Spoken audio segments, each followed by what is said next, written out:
नदीम कुरैशी साहब, क्या वाकई ग्रैंड ऑपोजिशन अलायंस बना सकेगी पाकिस्तान तहरीक इंसाफ? क्योंकि उसमें मेजर किरदार जो अगर स्ट्रीट पावर देखी जाए तो वो JUIF के साथ पास है, और अगर ये दोनों मिलें तो कहा जाता है कि एक बड़ी अच्छी जो है तहरीक चल सकती है। लेकिन JUIF अभी तक तो इंडिपेंडेंट जलसे कर रही है और जुलूस कर रही है, लेकिन वो अभी तक तो नहीं आई। लेकिन ये कहाँ से कॉन्फिडेंस आ रहा है कि JUIF और तमाम जमातें जो है वो एक ग्रैंड ऑपोजिशन अलायंस में जो है हमारे सामने आ जाएंगी कुछ दिनों में? बिस्मिल्लाह, बहुत शुक्रिया ज़मीर साहब। मैं किसी टॉप लीडरशिप की तरह से ज़्यादा चबा चबा के बातें मुझे करने नहीं आती।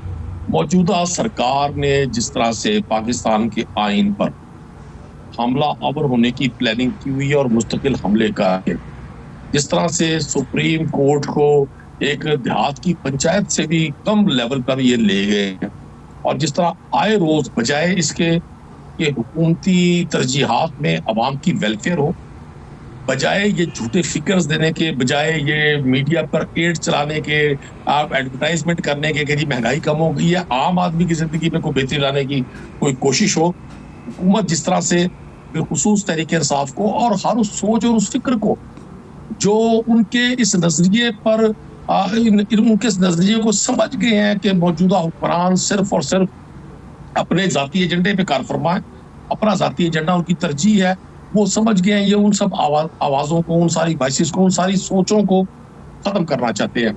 अल्टीमेटली जितने लोग आज गवर्नमेंट में भी हैं, बजाय वो बादल ना खास्ता उसमें MQ में या दीगर छोटी जमातें हैं, इन सब को इस खस्तायत के खिलाफ, इस अनडेमोक्रेटिक बिहेव के खिलाफ और कॉन्स्टिट्यूशन के खिलाफ, ये खिलवाड़ करने वाले लोगों के खिलाफ बाहर आना पड़ेगा।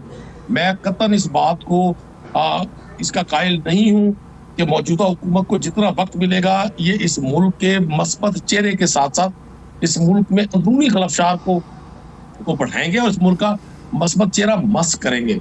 मौलाना फजलुर रहमान साहब एक बहुत बड़ा नाम है पाकिस्तान की पॉलिटिक्स का, और 26th अमेंडमेंट में जिस तरह से उन्होंने बड़ी शाइस्तगी से, बड़े तहम्मुल से उस सारे माहौल को रोका और पाकिस्तान तहरीक इंसाफ की उनके साथ एक एसोसिएशन में बड़ा इजाफा हुआ। मैं नहीं समझता कि मौलाना साहब भी ज्यादा अरसे इस पर खामोश रह सकेंगे।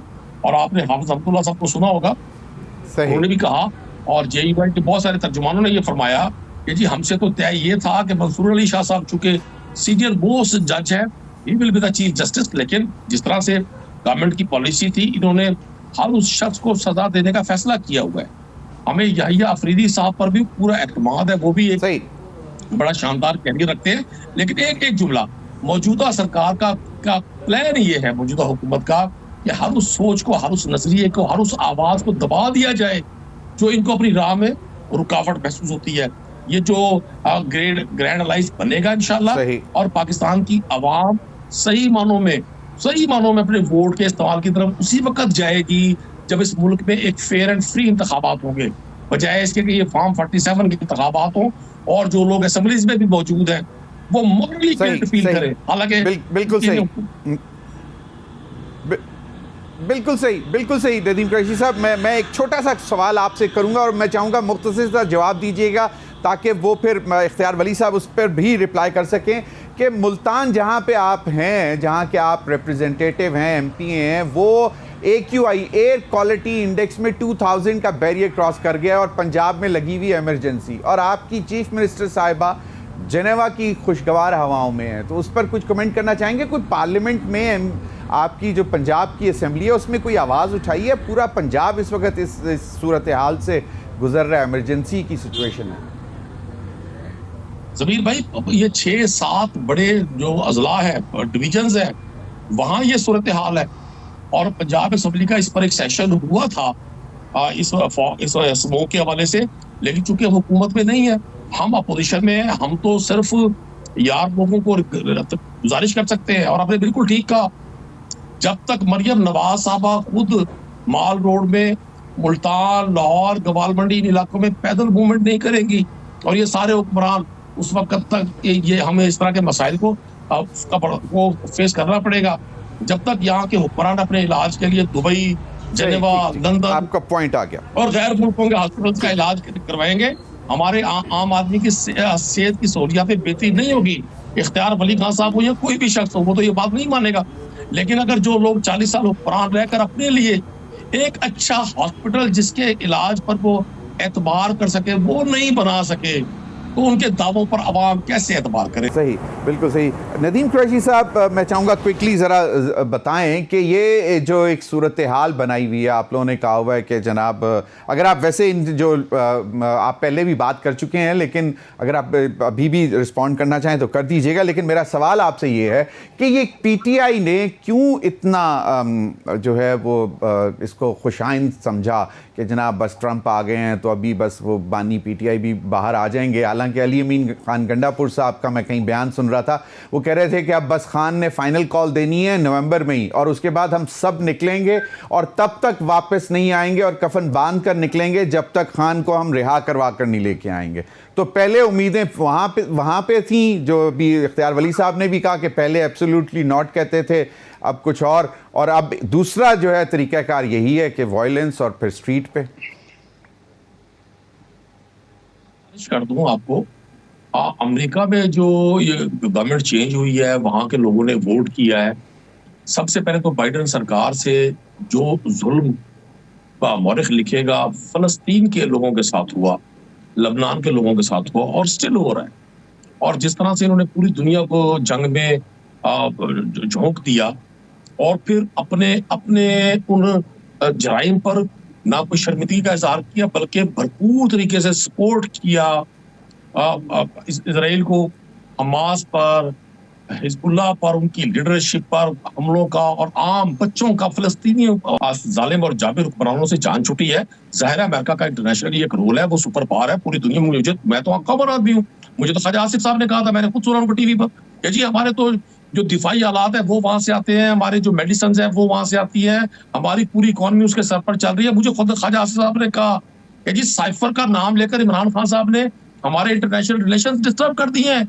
हम तो ऑक्सीजन पर है, हम तो वेंटिलेटर पे है बतौर कौम। अगर अमेरिका हमारा ऑक्सीजन बंद कर देगा हम तो खत्म हो जाएंगे। ये ख्वाजा आसिफ साहब ने 6-7 माह पहले कहा। तो अब ये इतने सीख पाक ये क्यों हुए हैं जी? हम तो इसलिए अब पूरी दुनिया की तरह पूरी दुनिया में एक चीज मानी जा रही है कि जो बाइडेन के बाद शायद दुनिया जिस जंग की तरफ जा रही थी, थर्ड वर्ल्ड वॉर की तरफ, वो उससे रुक जाए। और हमें चूंकि डोनाल्ड डू जैसे लोगों ने पाकिस्तान में जो कुछ किया वो तारीख का हिस्सा है। और आज अगर कैप्टन सफदर इस तरह की बातें करते हैं और मोहम्मद जुबैर इस तरह की बातें करते हैं, शायद हकान अब्बासी साहब इस तरह की बातें करते हैं, ये तो इन्हीं का हिस्सा थे ना। तो आने वाले दिनों में इस पे पूरी बुक्स लिखी जाएंगी। हम तो खुश है इस बात पर के चले वो इस तरह के मुतशद्दिद मुंतकिबुल मिजाज लोग जो हमें अपनी कॉलोनी समझते हैं वो वहां से हटे हैं। और कोई मोहम्मद जुबैर और शाहिद खाकान तो अब हिस्सा नहीं है, लेकिन कैप्टन सफदर साहब तो PMLN का हिस्सा हैं अभी जी। देखिए ना हो हिस्सा, मैं तो वही गुफ्तगू अर्ज कर रहा हूँ जो मैं सुनता रहा हूँ। अच्छा, दूसरा इख्तियार वली खान साहब ने अपनी गुफ्तगू में मैं उसका जवाब नहीं, तो अब स्ट्रेटेजी नहीं, अब आप मुझे एक बात बताएं कि नदीम कुरैशी साहब मुल्तान से उठकर जो है वो अली अमीन गंडापुर के साथ निकल पड़ेंगे कि बाकायदा अगर फाइनल कॉल आती है और फिर सर पर कफन बांध कर आएंगे?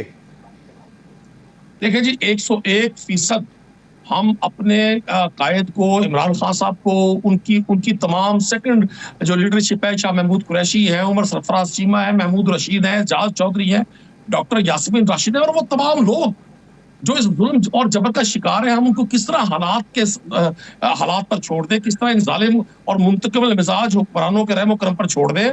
मैं नहीं आऊंगा, पूरा पाकिस्तान आएगा ज़मीर भाई।